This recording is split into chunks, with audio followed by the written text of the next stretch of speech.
So here we are again.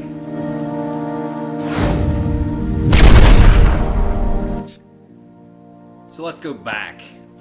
Go back to June 22nd of 2018. I'm sure all you guys remember what was going on with me. So that day, I went to Copart.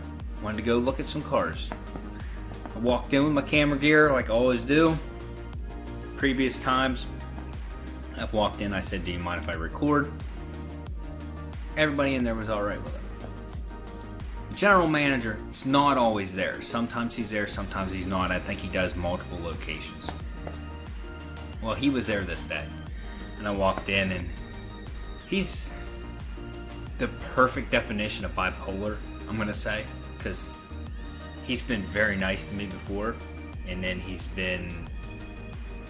I'll get into it. So, I walk in and I have my camera in my hand and he goes, what do you have in your hand? You know, with a smile on his face. I said, oh, it's my camera. He goes, yeah, about that. I don't want you recording in here anymore or, you know, at any locations for that matter. So I was like, all right, well, if this is going to be a problem, that's fine. So I walked out to the car, put my camera in the car. I was like, I was going to do a walk around that day, and I just, you know, it's not my business. So I listened. Walked back in, and he goes, yeah, another thing I want to talk to you about. He said, in Pennsylvania, he said, we're not supposed to sell more than 4 cars to the public. It's against the law, you know, Pennsylvania law to buy and sell vehicles, yada yada yada, stuff like that. Because and we're not supposed to sell more than 4 to the public. I just wanted you to know that. Okay. So I went and looked at cars that day. That was the day that I looked at the Chevy Cruze. I won it. I went over and picked it up. Nothing was said. Got home. There's an email from regional manager Copart. And it reads, hi Todd, I'm ready to make you aware of the law in Pennsylvania regarding Copart purchases. By law in Pennsylvania, public buyers are limited to 4 vehicle purchases per calendar year. This limit was established to allow hobbyists to purchase vehicles without needing a dealer's license. After that, a buyer needs to produce a dealer's license to be legal. The instant is to stop curbsiders, buyers who operate without a dealer's license. Copart does not have a legal obligation to enforce the law, but if we spot it in a member's purchase history, we cannot ignore the fact. I would also add that the state does enforce the law. And they had put a picture of my purchase history and for the year and everything. So after getting this email, I was like, I'm curious. I said, I would like to know what law this is and stuff. And he sent me the law about buying and selling more than 4 vehicles, how it's illegal unless you have a dealer's license, stuff like that.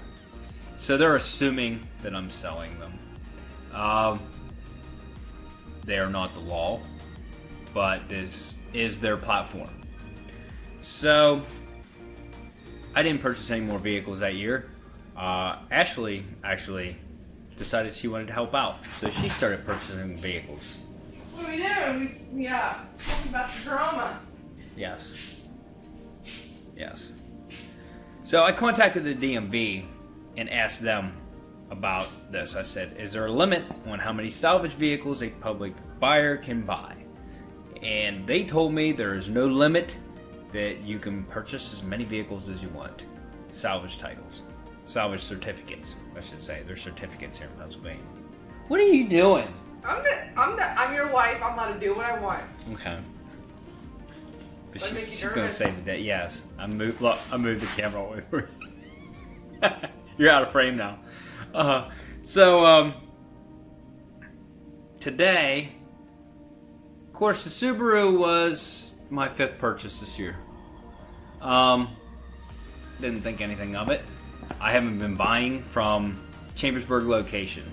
This is the general manager there. I'm not going to say his name, but it's who was giving me the flack, whatever. So, purchased this vehicle, the Subaru. Didn't think anything about it. Went to get into my account today, and it didn't take my password. And I'm like, that's funny. I know that's the right password. So I tried it again. It didn't take it again. So I reset my password, put the temporary one in there, and it came up, error, account suspended. It's like, what? So I had an inkling that this is what was happening, but I called corporate location and asked them about it. And they said there's a note in there. It says, buyer has reached his purchase limit for the year and cannot no longer purchase cars until 2020. I asked them, and the corporate location's in Texas, so they're probably not up with laws here in Pennsylvania or anything like that. So I was like, and then they said, and this is coming from Chambersburg location. This is where the note was. The last 3 vehicles I purchased weren't even at Chambersburg. One was in York Haven and 2 were in Altoona. So he's just been watching my account. So I was like, you know what? I'm going to call another location in Pennsylvania and see what they say about it. So I called York Haven Copart and I asked them. I said, is there a limit on how many cars a public buyer can buy? And they said, well, we think there's a law about how many you can buy and sell, but she said, we don't enforce anything like that. She said, you can buy as many as you want. I was like, oh, well, really? I said, can you check my account out? And I showed her, and she goes, oh, I've never seen that before. She said, I don't know what to tell you. And I was like, can we do anything about it? And she said, no, you're going to have to go through him. So there's really nothing I can do. Corporate wouldn't do anything about it either. So then I was like, I was getting mad. So I was like, then Ashley was like, well, you know what? I'll log into my account. Oh, did I? Yeah. So she went to log into her account and it wouldn't take the password. So she reset her password and it came up, account suspended. At that point, I was like, Just about to go down the toilet. I was like, is a real mother. Would you look at that? Yeah, there was went over. Yeah. So I called and asked about this account and everything, and it turns out that was just Ashley's fault. It wasn't her account. Your account's suspended because you didn't renew your driver's license. Well, you know, I'm not very good at keeping up with that. So I was about to get real heated, and then I was like, I had to tone it down because I was like, okay, this wasn't what I thought it was. So with that being said, my account is suspended. I can no longer purchase cars until 2020. That means I can't even go look at cars because my buyer number is inactive. I can't go to the yard and look. And they've been scanning. I know I went there and looked at a vehicle. Well, I went and looked at vehicles. I didn't purchase anything. And I went with a friend of mine. And general manager was there then. And after we got done, he came up and he looked at my buddy and he was like, what's your buyer number? And he goes, I wrote it right there. And he goes, well, what's this number? He goes, that's a 0. Oh, okay. Like, he couldn't make it out. I looked at it. I could read it plain as day.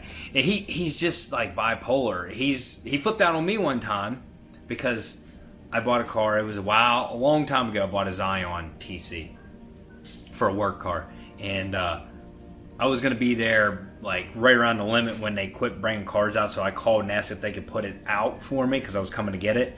And it was the very first car on the road right outside the building. And I asked if it could be driven out because it was runs and drives. And he was the one to answer the phone. He goes, oh, yeah, sure. I got there, and sure enough, there was fork marks in the dirt. Front bumper was broken, and you could tell that they had forked it there. There was dirt. It was plain as day. And I went in, and I was like, I got a question. I asked if you could drive that out. I could tell it was driven, it was forked. And he goes, well, this isn't a used car lot. He said, you're buying junk vehicles. That's what you get. It's junk. It's scrap. He said, you're not buying a used vehicle. You got to edit your mouth. There's families watching this and kids and stuff. I have to bleep it out. Does that mean you can't look at any yard? Yes. So that means I have to bring me to the yard. I can't even go. What's the use of you going in and looking them over? I can't even go in. Oh, you can go in. Oh, hell, I don't know what I was doing, so. Yeah. I could Marco Polo. Okay. Can you see that? Anyways, you can see where this. Next YouTube, Marco Polo, you can just look good. I have plenty of projects here. I wanted to bring this up. I needed to put it out there. What you guys can do about it? Nothing. Don't do anything. I'm asking you not to do anything because basically all it's going to do is make it worse on me. So, like, there's really nothing I can do about it. It's not my business. It's their business. They're going to do what they want to do. I'm just warning you that this could also happen to you. And you know what? It is what it is. I have four things here right now to work on. I got the M45, I got the Subaru, I got this four-wheeler, and my truck desperately needs work on, which is going to happen right after this. But if I get through all that this year, I may look at Facebook Marketplace again, but it's always sketchy builds from there. But I'm just letting you know, IAA is not really a viable option for me because here I need a broker. You have to pay $200 for the membership fee, and then I'm also not allowed to look at the vehicles. You have to buy sight unseen. I'm not allowed in the yard. So that's why I've not purchased from IAA. Next option is to try to get this business going that I want to get going. As of right now, the ball is not even rolling. I haven't even started. I have a job. It's just hard for me to get into stuff like that. So just kind of like, this is a hobby for me. And he's putting a damper on my hobby. It sucks. But it is what it is. And I wanted you guys to know about it. So DMV emailed me back today and let me know that there is no limit on how many salvage cars I can buy, but they did go into the explanation of buying and selling more than 4 vehicles, and that you should look into getting a dealer's license if you're going to do that, or a Salvatore license or something like that. So that's something for me to look into. I could sit here and cry about it, you know what I mean, but you know what? Life gives you lemons, you make lemonade. And I have stuff to do here, so I'm really not worried about it, and I don't think you guys should be worried about it either. Are you worried about it? You look worried about it. Anyways, if you like this video, go check out some other videos. You know what? You probably don't like this video. I don't like it either. But go check out some other videos, like, subscribe, and we'll see you on the next episode on Reddit.